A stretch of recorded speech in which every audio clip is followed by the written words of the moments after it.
Well, welcome, everyone. We're glad that you joined us here on the Cresfund podcast. I've got my friends Darrin Collins and Don Wales with me here today, and we're going to kind of be exploring some questions about what Cresfund is, maybe where the name came from, but more specifically, what it is that Cresfund is all about, what makes it different than maybe other investments opportunities that are out there, and what the goals and objectives are. So when you guys kind of tell me, I'm new to the game, let me know, what's Cresfund all about? Man, that's a broad question. So maybe a good starting point, because Cresfund has been around probably 10, 15 years. Yeah, in the ether. As an idea, but why don't you share with everybody kind of the name? Because people often ask, where did the name come from? And why don't you share your source of inspiration on that's funny right there. How you came up with Cresfund? Well, literally, and Don will tell you this, man, finding names is one of my very small gift sets, right? I'll just kind of come up with stuff. So we have been processing Cresfund and the model of Cresfund for a minimum of a decade. And so we had narrowed the margins down a little bit, and like, okay, now we got to get this done, and we got to head in this direction. So it's kind of always tasked to me to come up with a good name. So all the creativity. I don't know if it's creativity or whatever, but so I am processing, and I'll send. I'm sending Don text going, hey man, I'm in a mental model of Pinnacle or something of that nature, and there was another one I had in my head, and he said, nah man, well, that's overused. But we had been watching Fundrise and their rise to what they have accomplished in the last decade, and they've done really, really well. So the fund and the rise was, I was like, man, I dig it. I love how they did that.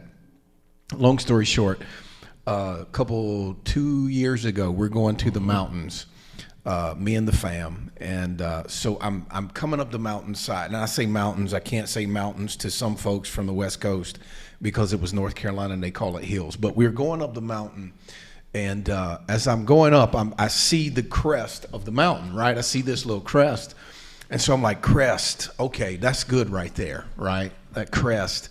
And I think I text Don. I said something with crest or pinnacle or summit or something of that nature.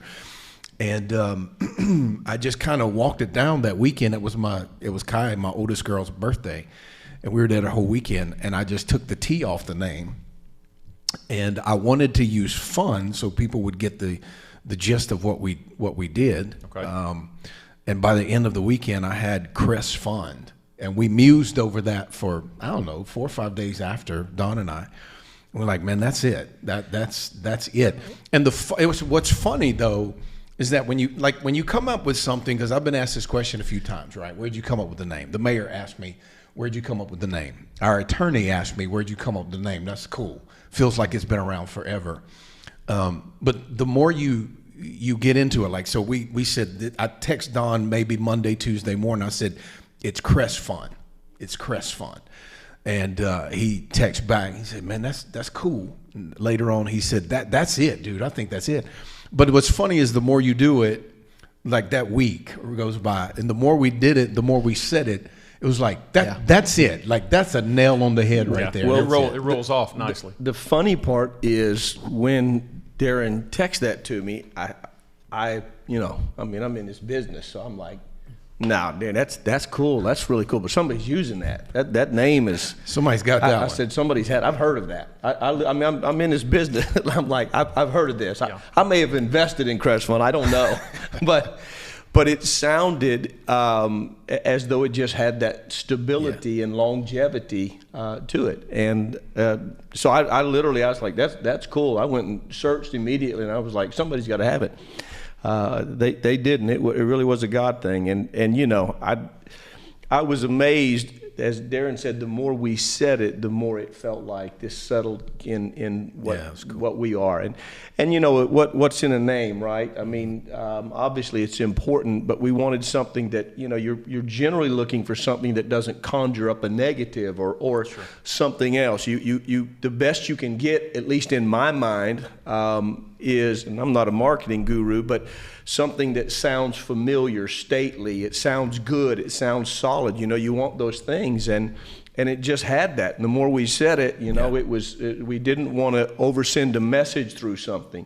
And so the more we said it, the more it made sense. And now it's, you know. And then after, right? So we settled the name. I just took the T off that weekend because I think I had texted Don Crest, and he said, "No, I don't like the crest." And I was like, "Yeah, the crest. It just feels a little edge. It feels like you're gonna fall off the edge with the T. Yeah. It just feels like, okay, we're at the top now. We're going backwards from here. You know, once you get to the top, it, you know. Yeah. So anyway, and then as we processed it for weeks and you know whatever. I just started coming up with, you know, little symbols for creative real estate strategy. I just worked it. And then somebody said, well, what does the crest stand for? I said, nothing, man. I took crest of the mountain and took the T off, and it felt good and sounded good, and we worked it out. So that's really where it's at. And as far as what what is it for? I mean, you know, man, we've been helping people invest for a long time. Probably a couple of decades now. And both of us are church guys, you know, we preaching and teaching and yada, yada, yada. That's our scenario and our story. But as we go and, you know, we've been doing this for a few decades, you start to see where we miss the mark, right? Like, okay, we've got these real estate funds that we have done, and they're really cool, right? But the problem became, okay, well, we only have 2% of our people in a 300, 400, 5,000 member church, whatever. We got 1 to 3% of the people that can actually get involved with us, and we can actually help, because you had to have so much of a denomination of money to get in the game, because real estate in and of itself is you know, it's a high level playing field. So we had been processing for at least a decade in the ether. We got to get something together to where anybody and everybody can get into the game, right? From the, you know, the $5,000 person to the $5 million person, that they can get in, and we can produce some returns for them substantially, without all the volatility. You can always get in the market, right? And we've seen, today is December 22, and we've seen the market volatility like we haven't in probably a decade, if not better. We wanted to get something to where we could stabilize and help our people, our quote unquote, what we call kingdom people, to be able to invest at a smaller denomination. So we had worked, and we finally got that thing dialed in, and that's what Cresfund is for. That makes sense. So you said something right there that prompted me. I know a lot of people, the idea of stability in an investment is really attractive. And for a lot of people, when the market goes through what it's doing right now, everybody grabs their money and runs and makes, you've talked about it before, really poor decisions financially for their future. So if I'm an investor and how does this stabilize an investment for me versus if I'm in just the open market or invested in some other fund somewhere else? What's the difference in how this works? Well, and Darrin can address, you know, the side of real estate and the fundamentals of what makes it very, you know, secure. Obviously, is you've got a hard asset. There's a lot of dynamics. He can address some of those. What I would say, and what I tell people often, is we wanted to create something that individuals could invest in the real estate side out of the market, because of the volatility that's still attached in the market. The challenge is getting smaller investors involved in real estate, as he said, is very difficult, right? If we decide today the three of us are going to pool our money and invest in real estate, and Darrin goes, well, I got 100, and you say, I've got 100, and I say, I've got 100, we've got $300, we're not going to buy a lot of real estate for $300, right? Mm-hmm.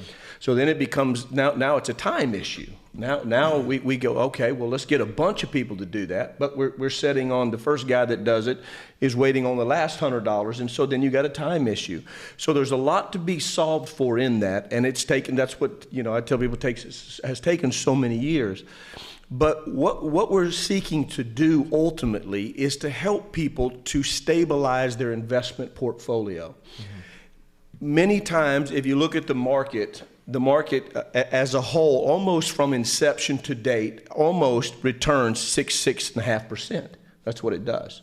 Now there's been some. Wait. I thought there's a lot of years. It's like hitting it out of the park. So it does. Yes. That seems really attractive when you see those kind of numbers returns. So you're saying, but if you average it out, if you average it out, and so in other words, if you had, and again, these are very raw numbers. These are not. I'm not giving statistical data here or empirical evidence, but we know that from the inception of the market to date, now it's returned about 6.5%. So if you'd have put in your money, not touched it at all, you'd have had about a 6.5% return. Now we know through those years you'd have had some 55, 60% returns, and then you'd have had some years you had 75, 85% losses. What we know through research and study is that you're actually better off maintaining a consistent return. So in other words, if I said, would you rather have a 6.5% return consistent, or would you rather have a 6.5% return with all these ups and downs? Well, aren't they the same? They're not. So Really? A consistent return is better. And the biggest reason why is because you have psychology. Right? Okay. You have the emotion of people. So people make 180% return, they get excited, they usually pull their money out. They lose 180%, they pull their money out. So leaving it in is an easy thing to say. So what we're trying to do and what we've been able to build with Cresfund is something that is stable. So some years the market looks really good. If it's returning 20% and we're doing 6.5% in Cresfund, well, wait, I'm not making what, no, you're not. Last year, we looked really good because the market, if you lost, I had a client call me and say, I'm down 19%. And I said, and we're going to thank God for that because that's doing really good. Everybody else is down about 26%. Wow. So good for you. But she had a portion in Cresfund and it was up 6.5%. Wow. Was she happy? Absolutely. So that's really what we're trying to do. It's good common sense investing. We're not trying to hit it out of the park. We're not trying to get 40% returns, because the other side of the table, and this is where I live more than Darrin, I sit down with people, and if you can't live on a 6.5% return, I'm not the guy to help you. We don't want to chase those. It puts your life out of balance. Right. I did that for years in the market with billions of dollars. Most people know my story. We managed over $3 billion. And for the clients, we had to fire some of them sometimes. We had a client won the North Carolina lottery, $50 million. At $19 million, I believe, we fired him because we said, we're not the firm for you. You're trying to get 18% returns because you're outliving your money. Oh, wow. So what we do is balance that and teach people, if you do it right, you can live very well on this, and you can get a good return on that. Well, I was going to say, we were talking about a stabilized return, and that all sounds good, but, if I have a broker or somebody that comes to me and says, we can do better, but I've got a guy that can do better, it seems that a lot of people would want to maybe chase those returns or have an opportunity to have a bigger upside potential.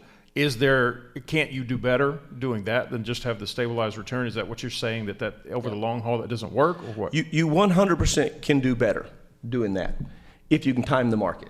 That's what I was going to say. I mean, we can figure it out because this is what people tell you all the time. But we know better than other people, so we got a special guy. But yeah, we'll grab it while it's run it, and we will know exactly when to sell it. Absolutely true. And instead of using Don Wales, who nobody knows, let's use Warren Buffett. Yeah. He called everybody in the industry out on that. There's no empirical data or evidence. There's no empirical evidence, meaning we have not any fact-based evidence that most money managers, and when I say most, 90-some%, can outperform the market over the long haul, right? So when we go to the market side, we tell people we like indexes because it's just putting it in the market across the broad-based basket of stocks and goods. You're buying into pretty much all the market, and we let that go. The other side of that is where you have people that do all kinds of fancy, analysis, and I've studied that. I love it. It's fun. They do all of this research, and they say we can outperform the market. What we have found is, and Warren Buffett, actually, you can look it up. He took on one of the big managers in Wall Street. It was Protege was the name of the manager, a hedge fund manager.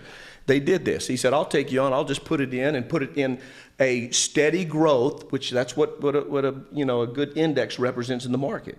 And he said, you do your stuff. The end result after 10 years was Warren returned to 68%, I think, through 6 to 8% return over 10 years 10, with okay. indexes. So that's an annualized 6.8% return. Okay. The hedge fund manager, I think, did 22%. So he didn't even outpace inflation.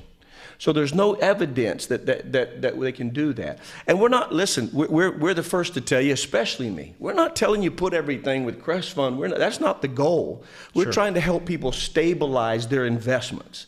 We're trying to help them understand that many times it works like bonds, or you've got to have, we don't want you to do everything with us. We want to do some other things, but it's a staple. Well, what I'm hearing is there's more than just stabilizing the investment. It's actually stabilizing the investor.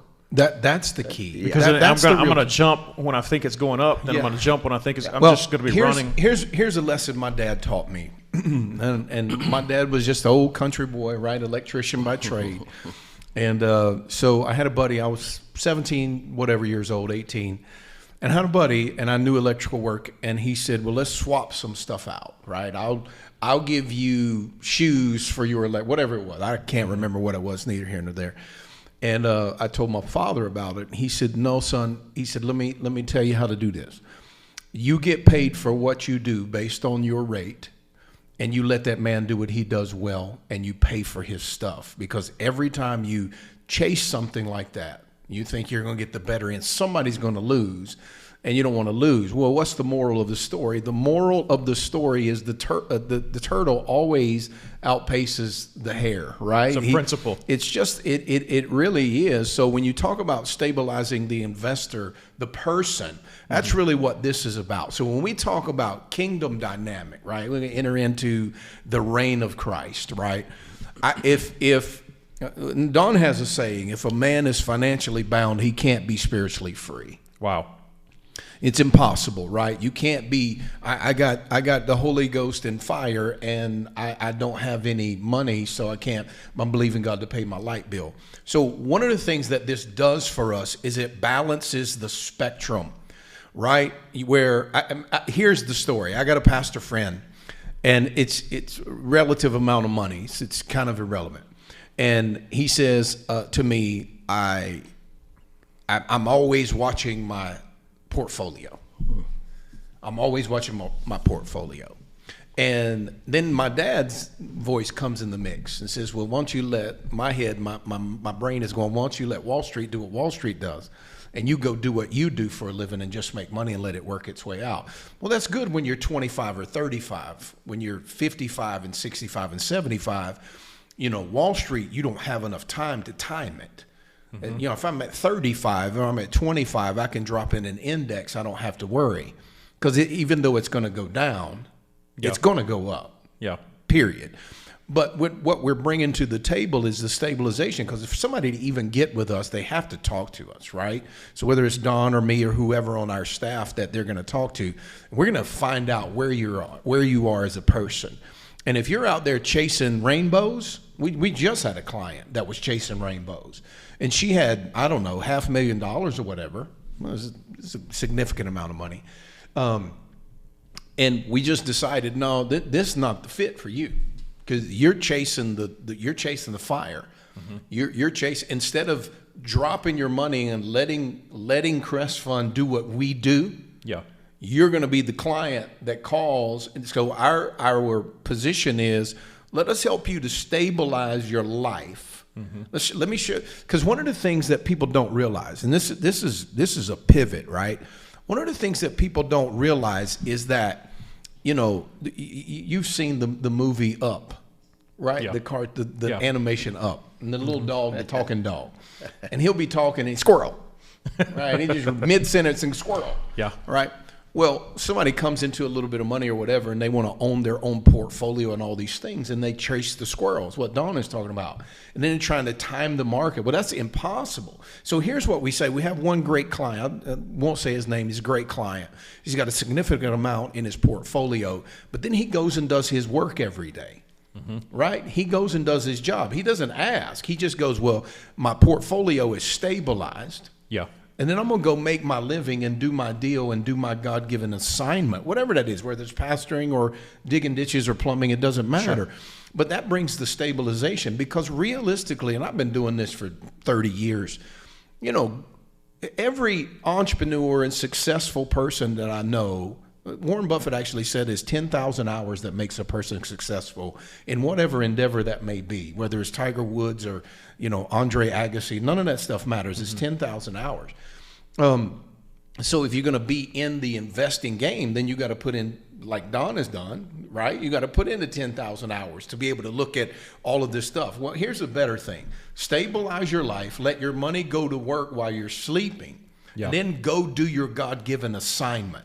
That's the stabilization. Not, I don't want people to assume stabilization is stagnation, right? Yeah. Stabilization is not stagnation. Stabilization is, faith is a from place. Faith is a from place. Now faith is the substance, and the substance in the Greek is the bedrock, really, from which you build upon and move from. So the reality becomes the stabilization of the quote-unquote investor is, we're going to do what we do well. You go do what God's assigned you to do and let your money live. Let it reproduce. Yeah. Right? So everybody's the same. When you look at the most successful people, I've got multi-millionaire friends. If I called one, I got a buddy right now, Chris, if I called him and said, hey, I'm going to give you a 6.5 return over the next 35 years, would you take that? And he would drop $100 million. Like, I'll take that all day. Yeah. It's not going to go down. No, very rare that this is going to go down. Okay, I'm dropping it all. So that stabilizes the heart and soul for the person to go do what they've been assigned to do. I hear a couple of things in that, and then I had a question, maybe how this helps something. So what you talked about earlier is that when you look at the market over time, we're really talking about almost the same numbers. But if your principal remains and you're accruing on principal that hasn't diminished, it actually potentially maybe could even outpace. And then I'm hearing stabilization, the peace of mind of stabilization, that I'm not having to worry all the time because the news just came on and everybody's running from the market, and so my portfolio just shrank. Yeah. But there was something that you said too of this concept that I think this is an incredible tool for, that as people get older, this becomes not just a nice thing, this becomes a critical thing, because if the market turns down for somebody that's nearing retirement and they're going through something that we've experienced in our economy right now, that could be devastating to the potential of them even being able to retire. Well, it creates hardship on the older people and opportunity on the younger. Oh, wow. Literally exchanging. Yes, because younger people. So what's happening when the market is down is obviously, right, we're buying lower. So you're buying Walmart shares at $100 a share. And if Walmart isn't going anywhere and they drop down to $50 a share, would you rather buy them at 100 or 50? Oh yeah. So what's happening when the market goes down is if you keep investing and doing the right thing, you're buying these at a lower price per share. Mm-hmm. So what happens over the long haul of your portfolio is that you end up owning Walmart at a better price per share than the person who gets scared and gets out, goes back in, right? But so that's what we do with young people. Stay invested. When you get older, if you're taking a distribution, and this is where it becomes extremely hazardous, and I deal with people, and it's gut-wrenching sometimes, because they're in retirement, and they're taking a 5% distribution out of their portfolio. And let's say they've got $1 million a year, and that 5% distribution represents $50,000. That's what they need to live on.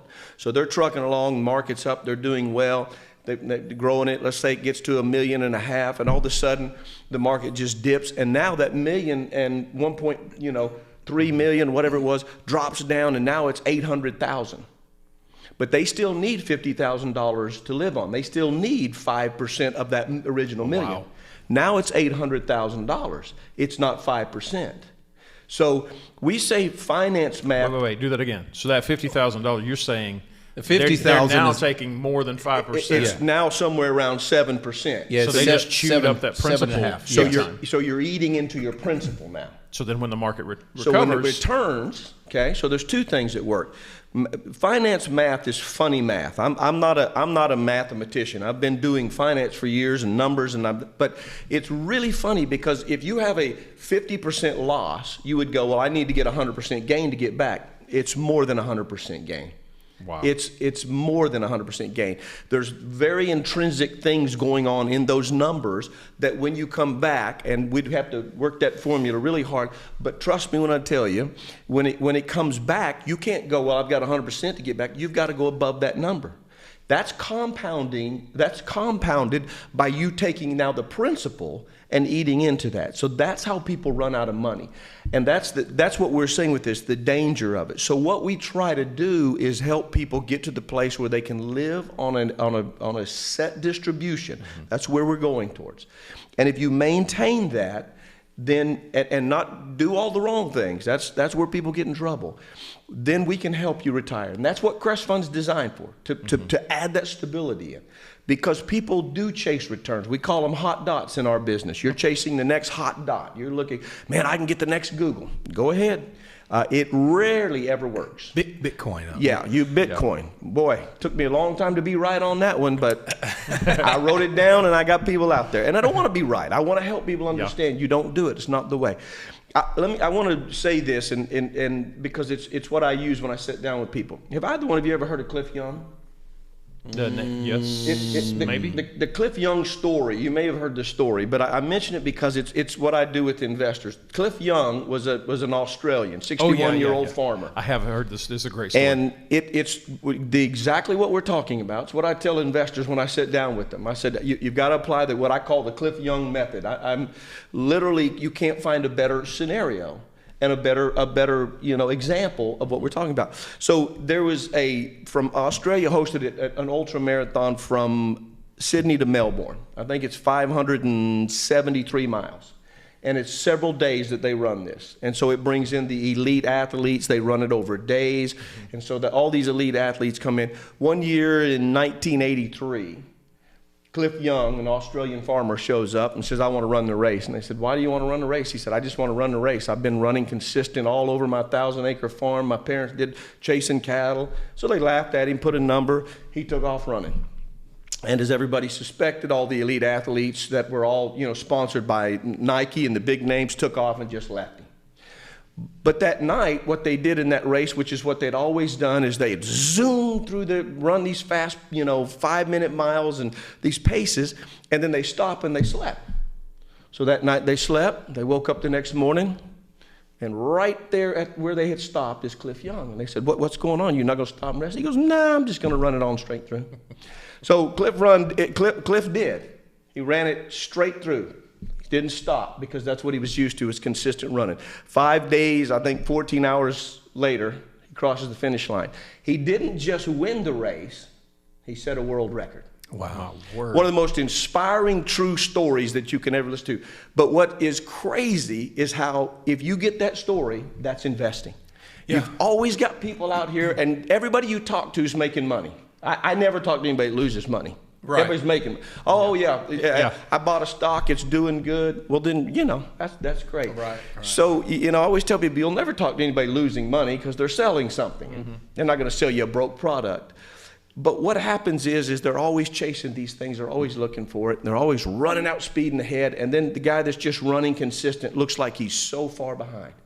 But that story is the exact epitome of investing. If you just maintain the course, because somewhere what I call that rubber band effect, where they go, boom, they're going to come running back by you from those hot dots that they bought that blew up. Yep. And that's really what Cresfund's about. It's stable, good, solid investing. Steady. It's buying real estate. It's buying it good. Darrin has ratios and all of the formulas that he puts down, using good data, buying property and holding that property and selling it at the right time and doing things that create a solid return. Yeah. And that really is what investing is about. Warren Buffett, who I really love, and Charlie Munger, they talk about how they buy into businesses. And really good book. What's his name? Marx. Forgot his first name now. Last name Marx. Anyway, it's Oak Tree Capital guy. Oh yeah. I'm not going to think of it either. But so anyway, he talks about intrinsic value, and Warren Buffett and Charlie Munger are intrinsic value guys, right? Like Don was talking about the Walmart stock. And, if its intrinsic value sits somewhere around $100 and, You buy, it goes to 150 and the heat is on and everybody's buying because it's rising and da-da-da-da-da. Well, Warren and Charlie won't buy that because they look at, the value of this thing's $100. And so when everything that goes up is going to come down. That's just the nature. That's investing though, right? Yep. That's the market. Like we're in the real estate market right now, and you got everybody on the news. The real estate market's taking a dive. It's taking a dive. No, it's not really. It was just overinflated, and everybody was running in because it was overinflated. Well, when you talk about intrinsic value, you got to look at if it's real estate or a business or whatever.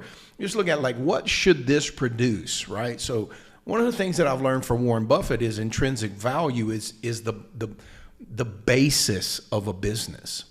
And when I look at basis as a business, because now with Cresfund, we have the ability to buy different kinds of businesses that are subsidiaries to us, which I really dig that part of our world right now. It's more than just the real estate. It's like, okay, we have this business and it fits our model.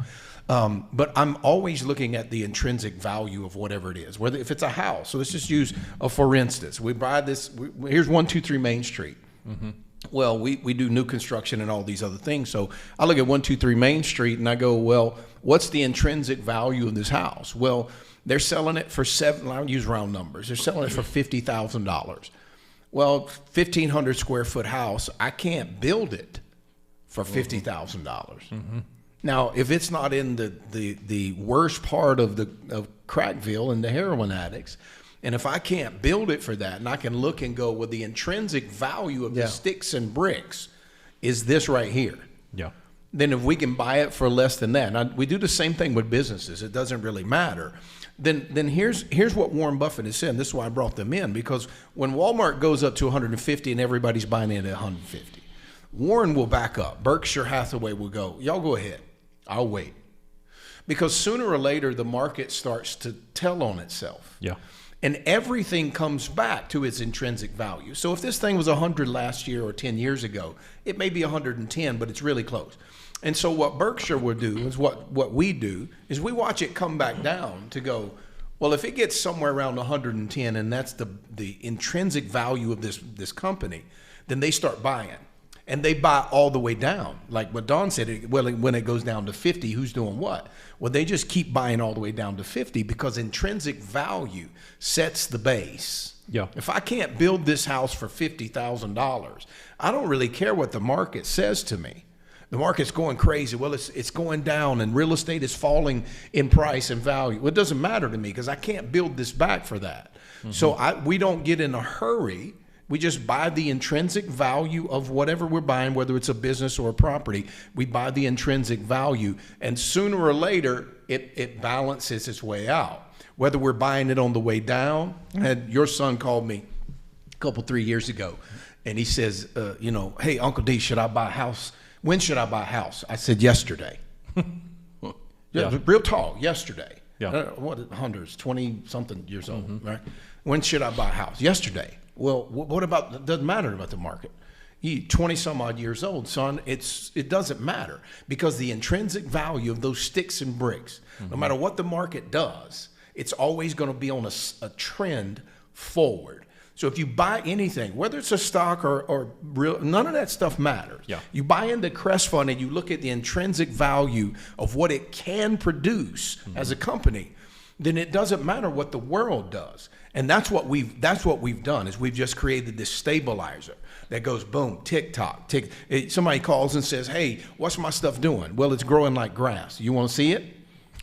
No, you don't want to see that. Go do what you've been assigned to do and let the grass grow. Mm-hmm. Right? The Greek word is automateo. Jesus said you put a corn of wheat in the ground, it does what it does. The earth produces automatically. Yeah. And that's the kind of stuff that Cresfund builds, where it's just stabilized, boom, boom, boom, 1, 2, 3, 1, 2, 3. Is it sexy? No, it's not sexy. Is it hot? Oh man, we're taking off like a rocket. It's never going to do that. We don't want that.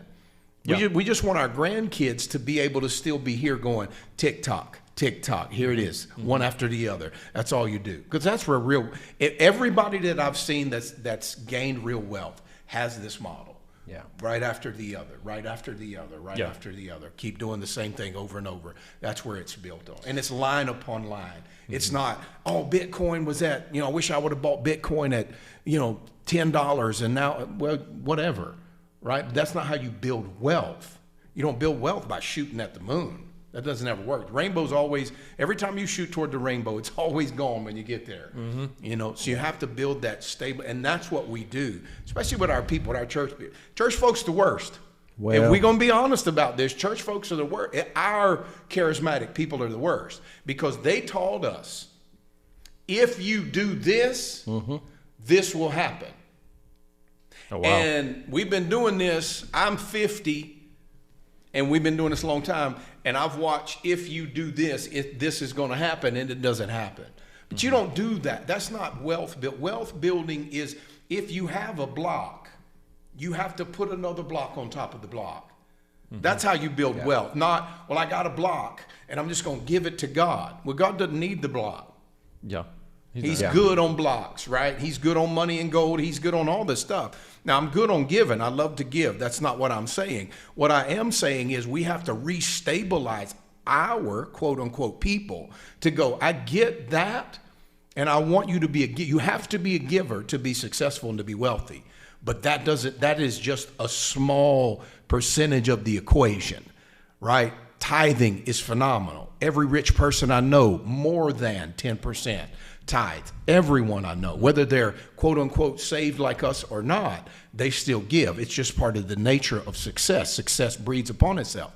But that's just one part of the equation.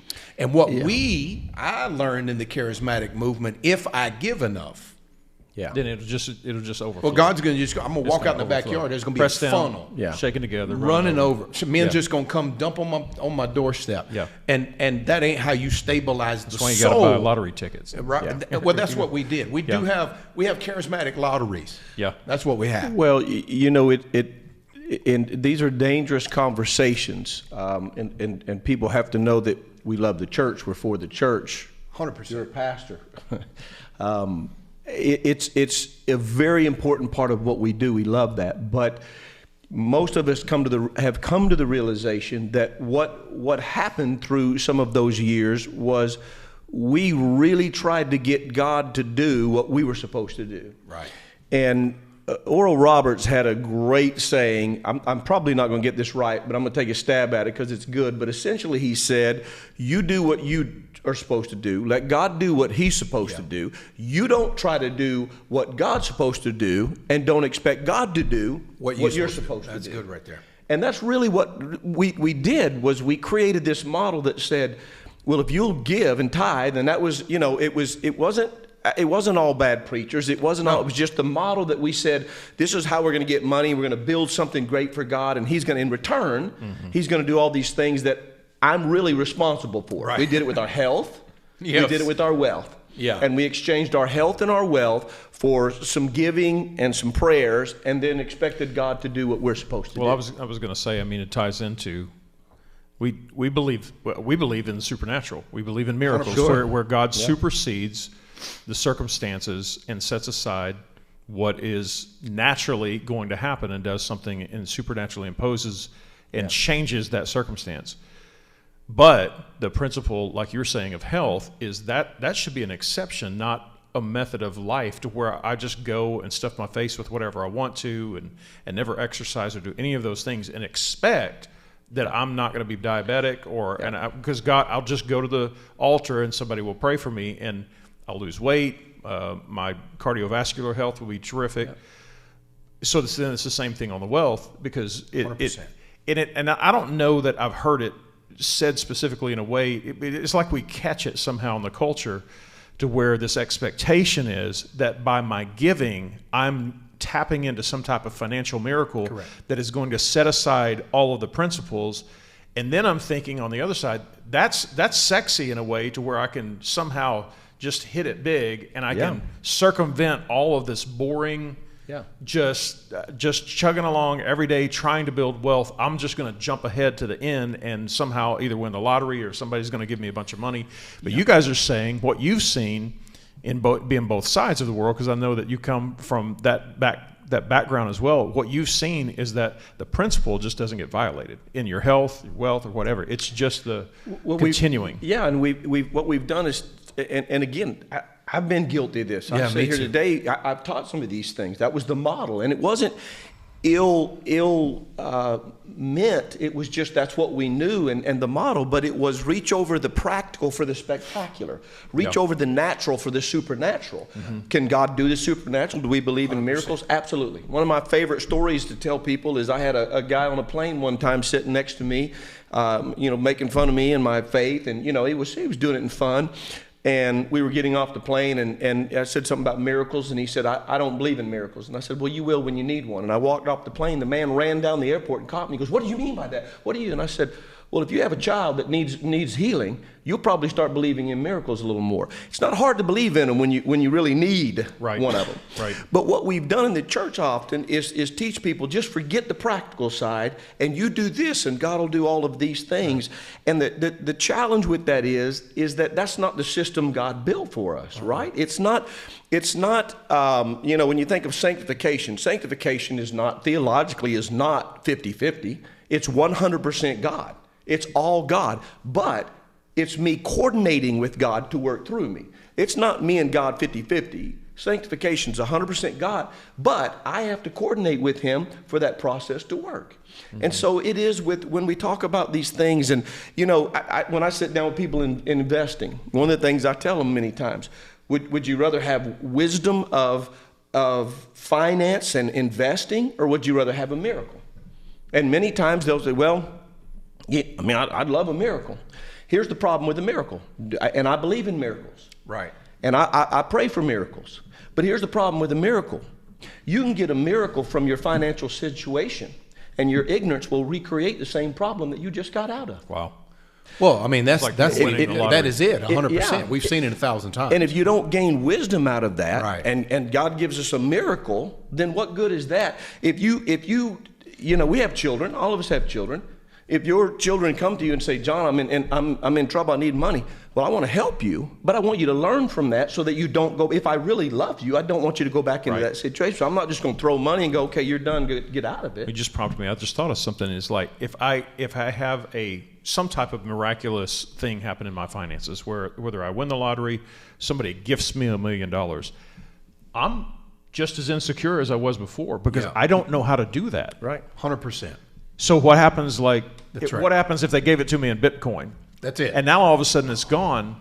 I don't know how to go create that. I was it, or I had it, but I wasn't it. I had it, but I wasn't it. And what you're saying is, by developing the discipline and the skill to become wealthy, when you accumulate through that method, when you get wealth, you are a wealthy person internally. So sometimes we say it like this, and it's colloquial. It sounds funny, but it is true. Wealth doesn't come to you. It comes out of you. So Darrin and I can both sit here today and go, I've lost the fear of money, money, money. I grew up with a poverty mentality. But poverty, people have heard me say this over and over and over at nausea. I say it all the time. Poverty is not the state of not having something. It's the fear of letting go. It's a principle violation. Okay. So people go, you can't talk about poverty is not what you don't have. It's what you're afraid to let go of. You can drive somebody, I pastored in one of the absolute most poverty-stricken counties in the United States. And you could drive by this poverty-stricken house, meaning that they didn't have any, means of making money, and there's 5 trucks outside because they can't let go of any of them because one of them they might be able to get it's a mentality. Yeah. And when I started making money, I kept that mentality for a long time because I was afraid if I don't. Well, you think God can use that? No, absolutely not, because I'm holding. But if I let go, God, when you open up and you learn these things and you learn these skills and you learn how to become a steward and manage things, you go, listen, I know how to get it. I've lost this fear. And what happens so often, we know this when people win the lottery. 73% of them have lost that millions of dollars that they didn't have previous in 5 years. Why? Because they were afraid. They didn't know. They were mismanaging it. So what we're trying to do, because Cresfund's not just an investment place. It's an education place. We want to educate people. Yeah. I'm big on behavioral economics. I've studied a lot. When I sit down with people, one of the first things I want to do is reframe how they think about stuff. because our own biases sabotage us in this. And we all have them. Loss aversion. You've heard me talk about that's huge, where people are more afraid of losing money than they are making money. Yep. Well, then we can't help you because you're positioned or you're postured in a way that I don't want to lose money. Well, that's not the way to do it. So you're more concerned about avoiding loss than you are acquiring gains. Yeah. Now you got literally a biblical principle violation going on here. 100%. Wow. And so you've really got yourself in trouble. So we want to teach people and educate people on this, not just invest. That's what this is about. I joke all the time. I tell Darrin, it's Cresfund Nation. It's Cresfund Nation. We've got to create this understanding and help people. And that's our passion. We've been doing it for years and getting to this place to sit down with people and help them understand investing. It's not just about, we've got the only thing on the world. No, right. It literally started. And I don't know that we've ever talked about this. It literally started by me coming to Darrin. Darrin's the guy that takes $1 and actually buys and exchanges something. That's not me. I'm the guy that sits and talks to people and lines them up and helps them. And then I got to help somebody. It literally started from me going to churches, Houston, some of them that I oversaw, and sitting down with people. And for years I'd go, well, send it over here and send it over there. And they're like, well, can you help me invest anywhere? Do you have anything that's stable? And I had started investing and putting a lot of money in there. And I go, I don't want to retire in the market. So I started feeling guilty. And I was like, so I came to Darrin. I said, listen, man, you got to find a way. I'm going to bring in investor dollars and you got to help people. And because, I always tease Darrin's selfish. He doesn't want to do anything except himself. I had to force him to, help the people of God. But God did a miracle. God did a miracle. And, he's doing this stuff. And that's how this developed. Not, hey, let's sit down, make money, do stuff. It was, we want to help people. And that's really where we always want to keep our heart in this. We always want to keep it before the Lord. This is about helping people invest, understanding that literally a good, solid investment's better than chasing hot dots. It always will be. There's data on this. There's research. We know it. We see it. And that's where we want people to come to. Yeah, I've heard that talking with you. I've heard that talking with you as well. Cresfund is a tool that people need to be in to be investing and build wealth. But even behind that, there's a larger agenda of building people, because that's what you guys are talking about. You're seeing such a deficiency in the church, and you said specifically the church that we come from, the charismatic Pentecostal, whatever that background, of people that just don't know. I mean, first of all, we got, the theology that we're leaving soon, but secondly, because we believe in the supernatural, we're trying to circumvent all of these processes. So talk about that a little bit. He shared some. What's some of the motivation for you to do this? Because you don't have to do this. No, not at all. I mean, it's easy not to do it, honestly. When you look, so here's what I would say, because the education piece is very important. I'm a teacher by nature, and it's just my DNA, and so Don and I really agree on that piece. You see things differently through the eyes of success. So we all have kids, right? So I remember my first one riding a bike. My intent was for her to fall. Like I was awaiting the moment that she toppled over, because now it's my teaching moment. And it's in the fall that you figure out if are you sure? You really want to ride a bike? Do you really want to ride a bike? And what we've seen over the years is that I've watched people invest with us, and I've watched people be unstable in the first 12 months. And then I've watched them in the second 12 months, their heart come to a different space. Wow. And I've watched the Wall Street skyrocket and them call and go, man, we should be doing way better now. We're good. Just let it work. Just let it work. And then the market tumble and they go, are we okay? We're good. Just let it work. So our intention is to enhance people and empower them. And therein, that enhances communities. Yeah, because I was gonna say the people that because we were talking about stabilization of a soul. That person goes out and, you go back to Don's phrase of a man that's unstable or financially bound can't be spiritually free. When you take someone that is financially stable, and that doesn't mean that they're multimillionaires, but stable, and this piece is done, like that piece is finished. It's kind of like being married, right? When you're married, like I'm married 21 years, and that piece is finished. Yeah. Right? That piece is done. Now I got to get busy doing the other things. I've watched people go from us, put their investment in us, and then go from us and start to build things. Wow. Start to build a business. Because you settle this. That piece is finished. And that piece is finished. So Walmart's crashing. Are we okay? No, we're good. Okay, I'm going back to work.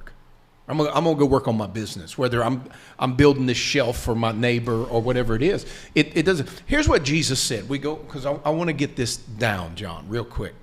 Here's what he said. The kingdom is like the sower that sows. And this is what he said. He said, he sows some and the birds get some. If we bring it down to practical, he sows some and the birds get some. But then notice what Jesus said about the sower. He just kept going. He kept on sowing. That's right. He didn't chase birds. Yeah. He didn't stop and say, well, I got to fix the birds. No. If you're a kingdom-minded person, you keep sowing. And then what's the next one? Well, the next one, he sowed some seed and it sprouted. It started to grow. And then it got real hot. And what happened to it? Well, all the seed got washed away. He lost that seed. And then what does the sower do? He sows. He keeps sowing. Yeah. And he finally comes to some good ground, and what happens? He reaps. He reaps 130, 60, and 100-fold. And somebody said, well, it shouldn't be. Why shouldn't that good ground produce one thing? That's not the right question. The right question is, are you stable enough to keep sowing when you lose some to the birds, you lose some to the weeds, and you lose some to the heat? Can you keep sowing? That is what we're after. Because when we take away the miracles and we bring principle into the equation, if you are a sower, you sow. Well, the birds got some of my seed yesterday. What are you going to do tomorrow? Well, I'm going to sow. Well, but the weeds got some of my seed last week. What are you going to do? I'm going to keep on sowing. Well, then the freeze came, an unexpected freeze came and wiped out my whole garden. What are you going to do? The kingdom-minded person goes, when the spring comes, I'm going to put some more seed in the ground. Yeah. That's what we want to do. We want to get principle. If you get a miracle, cool beans, high five, keep rolling. Because if you get a miracle and you understand the principle of the kingdom, then when you get that miracle, you go, and then we call you. Yeah. Don calls you on the phone and says, your dad just died, you got $1 million, what are you going to do? Well, I'm going to sow. Now, and I know I'm going to lose some to the birds, and I'm going to lose some to the weeds, and I'm going to lose some to the heat, but I'm going to find the ground. Because I'm a sower. And some of that ground is going to produce 30, 60, 100-fold. Because that's principle. And principle overdoes and outdoes every other thing. You just have to, the question, are you sure? Yep. And you don't get sure in really anything in life until you experience some different kinds of weather. Mm-hmm. And then you got to walk through it. And that, man, is what we're bringing. Because when a heart stabilizes, I like to say it, the pictures open up. The canopy opens up when the heart stabilizes. Can't be creative to see things that you've never seen if you're worried about they may come get my car in the morning. Yeah.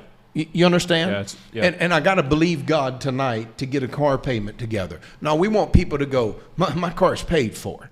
And with the money I was spending on the car, I'm using that $500 a month. Now I'm investing it. Yeah. And that seed is going to produce.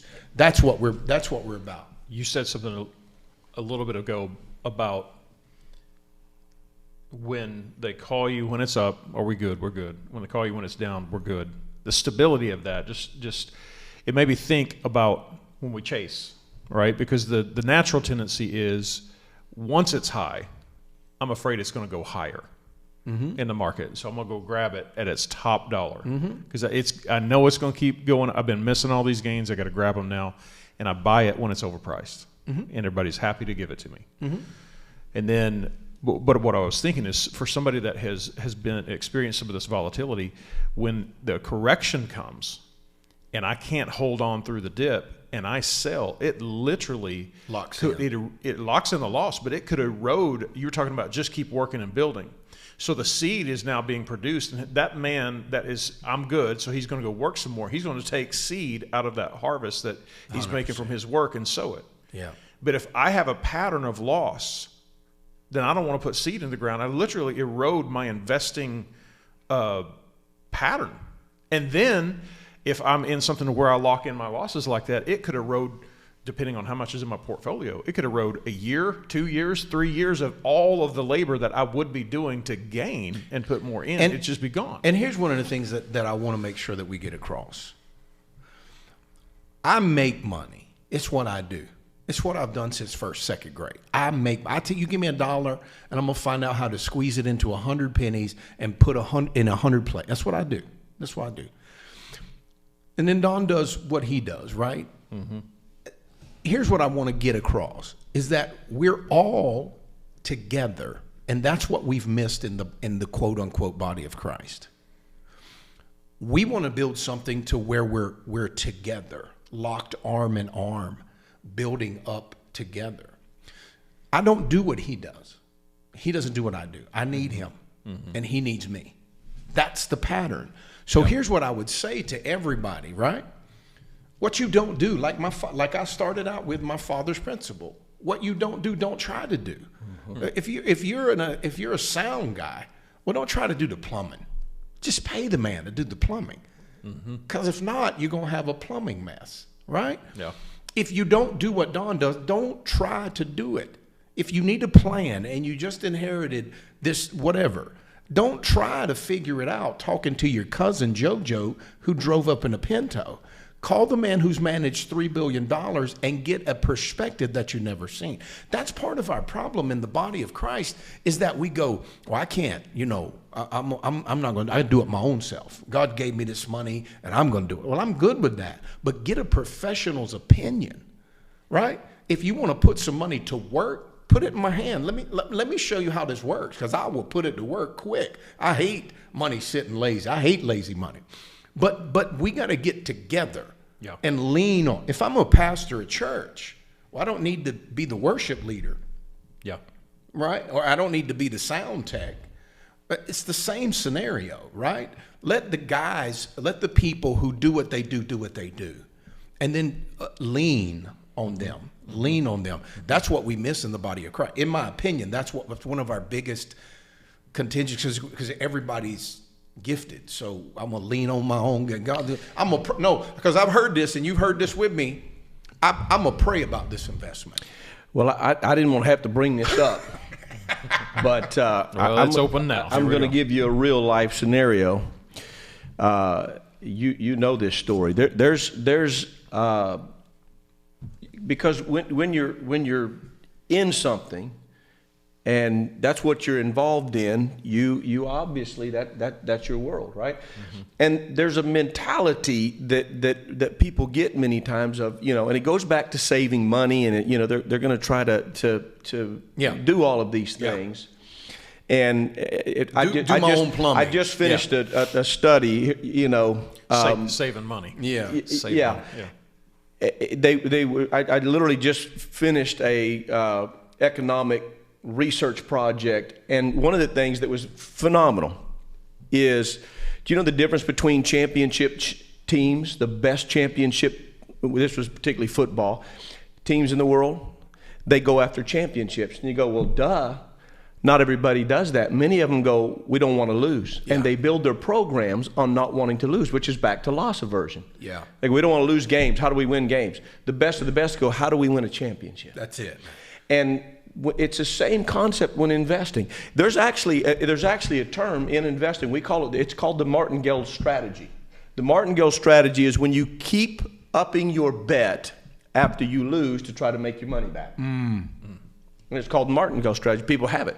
I got lost. I got to go up there. I got to get that loss back. Let it go and keep investing. Like Darrin was saying, keep sowing. And so in that, we start then getting in, and I'm bringing that up, not to go back, but I'm bringing that up because that's what we're talking about. Then you start looking for spiritual principles. Now you're looking for God to fix what you were supposed to be doing. That's what I see the most of. We had in the church not long ago, I was at a conference, there was this fund that they were selling, and they put an individual up there. I don't go to these. I stay away from them. Darrin and I don't touch them. We for that reason, because what we do is pure investing. And so the guy gets up there and he's talking about this fund, and I said, that sounds off. I had one of the guys that worked with us, he's a CFP and a CFA. They're in the business. They're experts. They're amazing. So I asked them after, they said, it doesn't sound right. So I asked the guy, I said, what is this? Talk to me a little bit about it. And it was a Bitcoin. Not Bitcoin, excuse me, crypto currency they'd created, and you bought into it. Well, so I asked him, I said, well, so I have to pay you to get it? Yeah, you pay me. And I'm like, so money goes to you. So it's a MLM layered. We did a little research on it.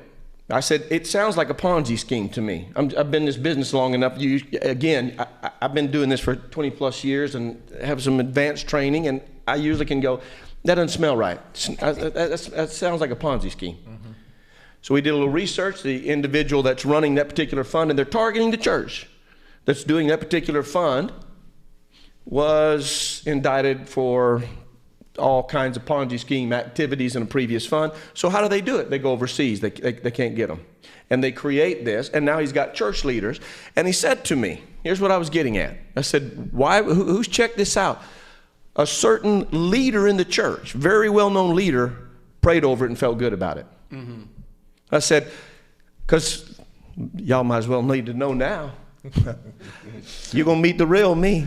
I said, well, that's the dumbest thing I've ever heard of, because I'm an expert in finances. Yeah. I have an advanced standing degree, 20 years, billions of dollars managed, been trained by the best of the best. Why would you ask me and ask some leader in the church that knows nothing about finance to pray over it? That's what I'm talking about. Yeah. And that makes it makes me mad as fire, because what are they going to do? They're going to take people in the church and they're going to lose their money. Yep. Well, they need to know about your financial expertise. They need to know about your prayer life. Yeah, that was, yeah. Exactly. Well, that is. And that's exactly what we do. When you deal in our quote-unquote church world, that's what we have to counterbalance is, well, it doesn't have to do with prayer. Prayer doesn't make people wealthy. Sowing makes people wealthy. Investing makes people wealthy. Not prayer. Prayer gives you an idea. That's real talk right there. That's real talk. Y'all take that how you want to take it. Yeah. Prayer doesn't make you wealthy. Mm-hmm. And sowing makes you wealthy. I shouldn't say sowing, because our people take that into a bad Investing makes you wealthy. Sowing is not use that word. But I don't think I don't think Jesus's context was our context. I think he meant investing. I got this seed, I'm going to invest it in the field. Yeah. But we have to counterbalance this thing of, well, I'm going to pray about it. Well, I'm good with that, but but what is the principle? So here's my prayer life. Principle, and then you pray from this. Yeah. Yeah. Not away out of this. You pray from the principle. So if you're not doing the principle, the prayer doesn't supersede the principle. Oh, wow, yeah. Yeah, you can't pray over a principle. It's impossible to get it. And right, you're asking for a bypass. You can't sit and eat bonbons and Twinkies all day and go believe God for help. It's always those two things. Every miracle ever done has a context of coordination with somebody. There's no just it happens because God does it. There's a coordination with it. And Lazarus died. It's exactly. Lazarus is dead. The miracle happened. But Lazarus is dead right now. It happened. He did it twice. He died twice. Yeah. So when you look at that, you go, Jesus raised him, but Lazarus is dead. Yeah. So the principle still held true. That's right. Yeah. Exactly. Tick tock, tick tock, tick tock. Here, the principle is the sower invested. Yeah. Boom. He put something in the ground. That's real talk. Yeah. We can get real here. Ain't nobody gonna bother us. And we've got to get this. We've got to get this again. This is the purpose of what we want to do with this. We've got to get this into the church. The church is where you go if you want to raise money and you want to get people that are gullible and naive, and you get a leader to speak to it and go, I feel good about this. Well, if it worked that way, then why don't we do everything? Let's just use that principle. If I feel good about it, then let's just go with it. And it omits that solid, sound advice of people that we need. And again, that goes back to what we were talking about. We all need each other in this. This is the journey that we're on. We need to lean on this. We need people who understand their field of expertise that we can trust. And, people often come to me, and another great big question, and they go, I want to invest money. I want to know whoever I invest with is a Christian. Okay, is that your only criteria? That's easy to fill. I can put it with 10 jacklegs out there that call themselves Christians, if that's what you want. I personally want somebody who's really skilled, first of all, that's not going to lose my money. And then I'd like to know they do have some moral absolutes and a good moral compass of where they're going. Yeah. But that's how often I get with church. As long as they're a Christian. Well, there's no guarantee that person that is a Christian is good at what he does. Mm-hmm. And those are the things that we're starting to bring to people and help them understand, because just like we talk about some of these things with loss and where people are at, church people fight over that. They get mad. That's what they're looking for. They go through trying to avoid loss. If they get lost, they chase. Let it go.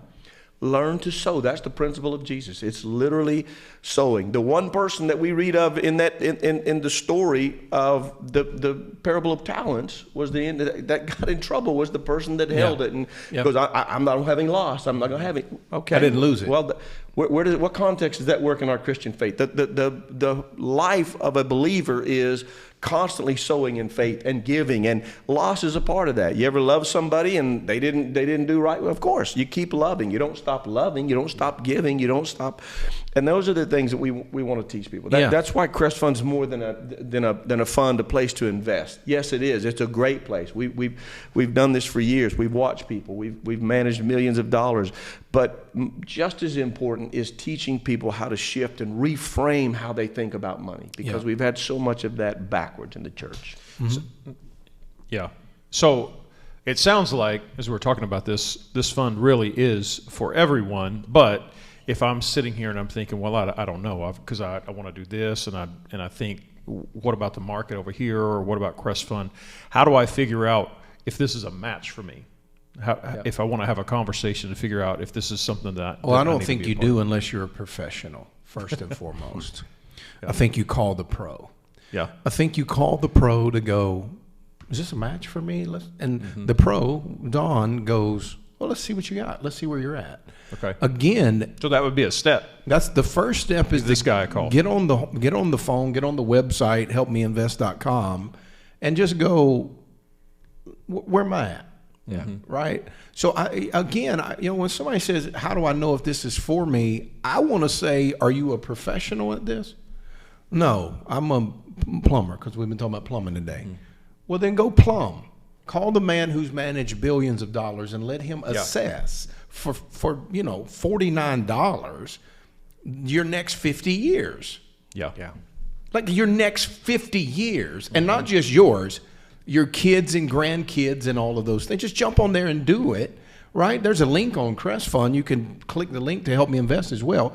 But just do that. Get with the profession. When somebody says, hey, man, should this, hey, man, should I start flipping houses? Well, what? I can't answer that on a whim in the bathroom washing my hands. Yeah. I need to know where you're at, because it's not for everybody. But don't ask the wrong question. Don't ask JoJo, your cousin, who you're having a beer with at dinner, man, should I invest in Cresfund? Well, he's not a professional. JoJo's a welder. Let him weld. You got a welding question, you ask Joe. You got a finance question, ask the guy who's managed $3 billion. That makes sense. And that's principle. It's a good question. It's not always the right one, because people ask, is it a good investment? Well, there may be good investments. Sure. Are they good for you? There's exactly a million. There's a lot of questions that need to go with that, time horizon and risk profiling and several things. But the other thing is, I don't know anything about that, so I need to talk to you. The other thing is that goes with that, John, and you bring a really good point up, is the reason that we do this and help people. We have sent, and not many people know this, we have sent, and when I say we've sent, I've sat down in Darrin and I's journey and sent millions of dollars, multi-millions, I don't know what that number is, tens of millions of dollars, to Vanguard and all kinds of different places, and people have 401ks, and you don't pull a 401k out. Is this a good investment for you? Yes, but I've sit down with people and they're in a 401k, they're actively giving to it. This is not maybe later, but not now. Maybe not at all. Sometimes, I've sat down. I don't like annuities. No, that's no secret with most people. The majority of annuities are bad deals, right? The wealth of the wicked is stored for the righteous, and annuity is the wealth of the righteous stored for the wicked. Wow. So you take your money to a company, they give you a little bit of security, feel good, and then they pay you out, you die, they keep your inheritance and your kids' inheritance. But lest I diverge backwards here, I don't want to get on a tangent. The thing that when I sit down with people and you go through that is, I sat down with an individual that had a really decent little annuity, but the main point was to get him out was so cost prohibitive. He would have lost so much money. Could Cresfund have helped him make more? Absolutely. But to get out of that and into it, so I said, no, don't do it. Well, I want to get into it. You can't. So when we talk about those things, it's not that we're going through. We've done this for free and sent millions of dollars, and we will continue because we try to sit down and do what's right for people. Yeah. It's oftentimes a fit, but we want to make sure it's a good fit. And, real estate's different. It's not like the market. It's a long-term investment. I sit down sometimes and, I want my money in a year or two. And there's some things Darrin can do on more short-term, but many times, if you're going to be wanting to get your money in and out, that's not a good fit for you. Yeah. Well, thanks so much for joining us on this episode of the Cresfund podcast. We look forward to spending a lot more time with you, giving you education, tips on growing your wealth, because your investment matters. We'll see you soon on the next Cresfund podcast.